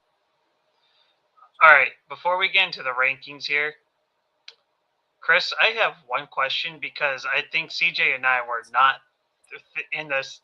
I think we were thinking the same thing, not to what you were telling us a story of. Because your wife don't listen to the show, does she? No, she doesn't. But Chris, can I ask a question? That Sure. story you're telling, that sounds quite like the redneck wedding reception trip right there, honeymooning type shiznit. Was that the real case? To do what? Was the story you were telling with the whole wife in the backseat of the van breaking glass? Was that whole No, that wasn't redneck coming. way? No. Really, the whole truth to that is, my wife told me don't park back there. Some big truck's going to run us over because we did make it to the truck stop. But I said, look, girl, I grew up as a truck in a trucking family. I'm just going to park back there. He's got to get out of the truck to make sure that there's nobody back here. We're literally laying on a mattress in the back of our minivan when we hear this beep. I spring to action. I look out the back glass, and here's a big truck backing in between two trailers that we're already next to. And instead of being the smart person to jump up in the driver's seat and hit the brakes to alert him by creating light, no, I decided that I had to jump out of the van and run up to the truck. And by the time I got to the truck, he was smashing into my minivan. So yeah, that's a real story, and it could have ruined it. But instead, we persevered and we pushed on. And no, my wife did not give me any knee that night. No, she was right, and I was wrong. I was laughing because he said the reason he loved his wife is because she says go to Talladega. Like, yeah, for sure. That's the whole reason. That's the reason I love my wife. That's why I love her, dude. That's why she don't listen to the show. She loves racing. No. It's just racing in general. Like, look, I got a beautiful wife. She's awesome. But if she didn't accept my racing, she would have left me years ago. She just wouldn't have put up with it. Look, I've been an announcer for 14 years. We've been going to racetracks since 2010. Like, seriously, well, it's just crazy. Like, if she didn't love racing or she didn't like me, I don't know. I don't know why she puts up with it. I don't know, but she does. Bless her heart. She deserves more credit than I give her. She's dealt with it. She's not the biggest race fan in the world, I promise you. She just loves me that much. All right, now we got that. If you story ain't got a way. woman that loves you like my woman, she ain't good for you. We got the NASCAR weekly team rankings, not driver rankings. Team organization. Sorry. We only I felt have like Craig there. I had to explain my love life. We have like 3 or 4 minutes to try to get through this. So okay. We got our basement 5 for the week after Kansas. Rick Ware Racing and Haas Factory and Hayek Motorsports stay as the bottom 3 garbage feeders. Next up is Legacy Motor Club falling down 3 spots from number 9 to 12 this week. And Colleague stays at number 11. Concerns? How is RCR still on the basement 5? Rhinestone Cowboy saving them. God, his finish wasn't that great. Oh Lord! All right, go on your next. Next one is our climbing 5. We got the Wood Bros at number. They even went up. Falling down 2 spots. RCR goes. I don't know, laugh or cry. God, it sucks to be a rowdy fan right now. RCR go. I can't even finish a damn sentence right now. I want to laugh and cry. I mean, front row. I mean, really? I don't know. I mean, way to go, front row. Up 4. I tell you, Todd Gillian has been on a move here in the last couple of races. He really has, y'all. So with what Zane Smith and run too. Yeah, Zane Smith and Noah Gregson above all. Yeah, I can see front row moving up that big, but yeah, it's good to see them move. Yeah, they're back. Front row's back into the climbing 5 with a big move. They're the biggest movers. I think part of that also helped with the clap back of Stephen A. Smith in there too. Yeah, that's for sure. That's brownie points there. All right, top 5. Badu. Whoa. I mean, come on, Taz. 2311, not at number 1. Didn't even move up. Time does 5 4 cars in the top 15? All right. Hold hold on. We're going to pause it there. Joe Gibbs Racing has 2nd, 4th, 10th, and 15th in the points right now. I mean, the fact that Chase Briscoe's starting to rise is we're starting to see Gibbs, the real powerhouse. RFK, now Kansas usually is a Chris Buescher track. I mean, I know Priest was deemed as an underdog, and Priest ran pretty decent. Brad Keselowski ran pretty well, too. So Keselowski and Buescher finishing top 10. I think Priest wasn't too far behind outside of the top 10. So for Kansas this week. But Penske, 3rd, 14th, and 17th. We're seeing some small little glimpses out of Cindric. I know Logano kind of fading some. Blaney's just holding the fort down over there, pretty much. 2311 has first, obviously, with Reddick. Bubba had a good showing at Kansas this week, and he's now 8th. And then, of course, there's a 35 bottom feeder sinker, 28th place. Obviously, yeah, it's just weird how Joe Gibbs is getting all the credit for 2311. It feels like Penske. I think there's something wrong with Joey Logano. I think that we saw the fall off with Keselowski when Joey come to the organization, and now we're seeing Ryan Blaney kind of taking that top spot at the organization, and Logano seems to be tripping over his own manhood every week. So. I'm just not really sure. Maybe there's a change needed at Penske, and we're not even realizing it yet. That maybe Joey Logano has maybe Hamlin needs to tell him he's washed up. Yeah, right. Hamlin would.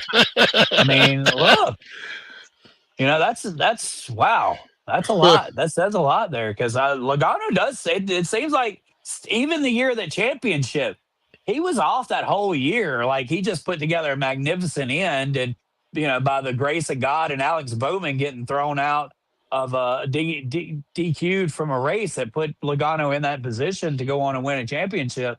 And we won't have those flukes anymore. So we'll get to be able to judge a driver by how he's really racing and how he really finishes, instead of some fluke four guys for a championship to win. I think there's trouble there. And it's not just with Logano, it's also with Cindric. Do you make a move? Do you pull the trigger? Do you replace them both? Or do you give Logano a little bit more length because he is a 3-time champion?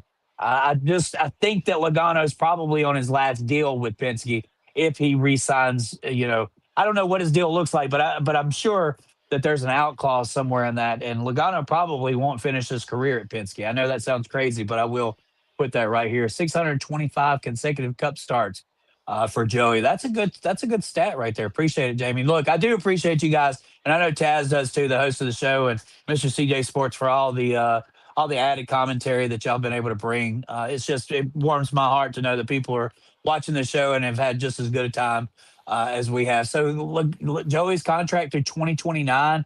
Wow. Like that. Just imagine if Joey sucks for the next 3 years, how hard that's going to be to kind of fulfill that contract.